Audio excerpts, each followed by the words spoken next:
नमस्कार मित्रांनो, mutual fund सिरीजच्या day 17 मध्ये आज आपण बघणार आहोत what are ELSS funds, equity linked saving scheme. म्हणजेच काय? ही टॅक्स सेव्हर फंड्स असतात. गव्हर्नमेंटच्या सेक्शन 80C नुसार आपण 1.5 लाखापर्यंत टॅक्स बेनिफिट घेऊ शकतो. म्हणजेच काय? उदाहरण घेऊन आपण समजून घेऊया. पण हे ELSS फंड्स कुठे गुंतवणूक करता? मेजरली इक्विटीमध्ये गुंतवणूक करता आणि ज्याला 3 वर्षाचा लॉक इन पिरियड असतो. म्हणजे 3 वर्षापर्यंत तुम्ही त्याला हात लावू नाही शकत. उदाहरण घ्या, तुम्हाला 5 लाख रुपयाचा इन्कम आहे, तो 2024 नुसार 3 लाखाच्या इन्कम पर्यंत झिरो टॅक्स आहे. पण आपलं इन्कम 5 लाख आहे, तर 5 लाख मायनस 3 लाख उरलेल्या 2 लाखावर आपल्याला टॅक्स भरावा लागेल. तो असेल तो आपला 5%, 10%, 15%, वॉट एव्हर जो काय टॅक्स असेल 2 लाखावरती.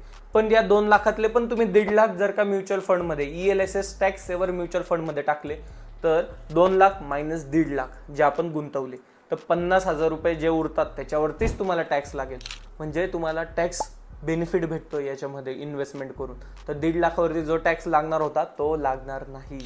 अशाच प्रकारच्या इन्फॉर्मेटिव्ह व्हिडिओ बघण्यासाठी तुम्हाला कोणाला फॉलो करायचं? व्यंकटेश इन्व्हेस्टमेंटला.